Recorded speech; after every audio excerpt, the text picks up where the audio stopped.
my life. Hai Bun, apa kabar Bunda semua? Semoga kita semua selalu dalam lindungan Allah Subhanahu wa Ta'ala. Untuk Bunda semua yang baru muncul di channel YouTube ini, jangan lupa dukungannya ya Bun, dengan cara klik tombol subscribe, like, comment, and share. Terima kasih sebelumnya. Temenin aku yuk beres-beres kamar. Sambil beres kamar, cerita sedikit ya Bun. Sekolah tinggi-tinggi cuma jadi ibu rumah tangga. Pernah dengar kata-kata itu enggak? Bahkan dari orang-orang terdekat kita. Enggak apa-apa Bun, tidak ada yang sia-sia dari gelarmu.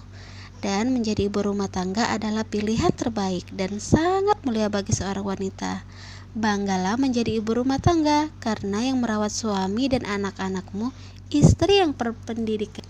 Dulu aku pikir jadi ibu rumah tangga full time 24 jam, ngurus rumah dan ngasuh anak itu gampang Bun. Ternyata emang gampang. Gampang bikin stres, gampang marah-marah, gampang sewot, gampang nangis, dan yang lainnya. Jadi ibu emang gak segampang yang kita pikirkan. Itulah mengapa seorang ibu harus pintar agar tetap bisa menjaga kewarasannya sendiri. Tidak ada ibu hebat yang tidak melalui proses. Semua ibu memulai perannya dari nol. Dimulai belajar ganti popok, belajar cara gendong anak, sampai belajar berbagai ilmu parenting. Bagaimana cara membesarkan anak. Salah, capek, kesal, merasa gagal itu biasa. Itu bagian dari proses menjadi ibu yang hebat. Menjadi ibu adalah sebuah profesi yang gak ada sesi belajarnya, tapi banyak ujiannya. Anak GTM, ibu yang dikatakan enggak pinter masak. Anak sakit, ibu yang disalahi. Anak kurus, ibu yang dibilang gak becus. Apapun yang terjadi sama anak, semua menjadi salah ibu. Ketika seorang ibu rumah tangga menghabiskan waktu mengurus keluarga, anak, suaminya, maka jangan tatap masa-masa berlalu cepat dan ibu itu hanya begitu-begitu saja di rumah, malah semakin menua. Tetapi tataplah anak-anaknya yang tumbuh besar jadi anak-anak yang keren. Tataplah suaminya yang berkembang mengagumkan menjadi orang-orang yang hebat. Itulah hakikat seorang ibu rumah tangga. Tidak dilihat dari dirinya, tapi dilihat dari orang-orang yang dia cintai di sekitarnya. Fakta membuktikan bahwa perkembangan anak lebih dipengaruhi oleh kesehatan emosional keluarga dan cara mendidik anak-anak yang tepat. Anak yang menerima kasih sayang dan perhatian yang cukup dari keluarga akan terlepas dari berbagai macam masalah, sekalipun sang ibu harus bekerja di luar rumah.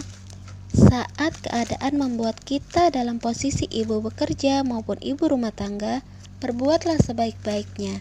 Karena apapun yang kita tanamkan akan kita tuai kelaknya. Luruskan saja niat lagi. Diam di rumah maupun bekerja hanya demi mencari ridho Allah. Ada yang bekerja di luar terpaksa karena keadaan dan menambahkan ingin menjadi ibu rumah tangga. Ada juga yang harus diam di rumah justru terpaksa dan menambahkan ingin menjadi wanita karir. Hati kita hanya Allah yang tahu. Semua amalan dinilai berdasarkan niatnya. Dan semua yang kita lakukan gak ada yang luput dari hisabnya kelak.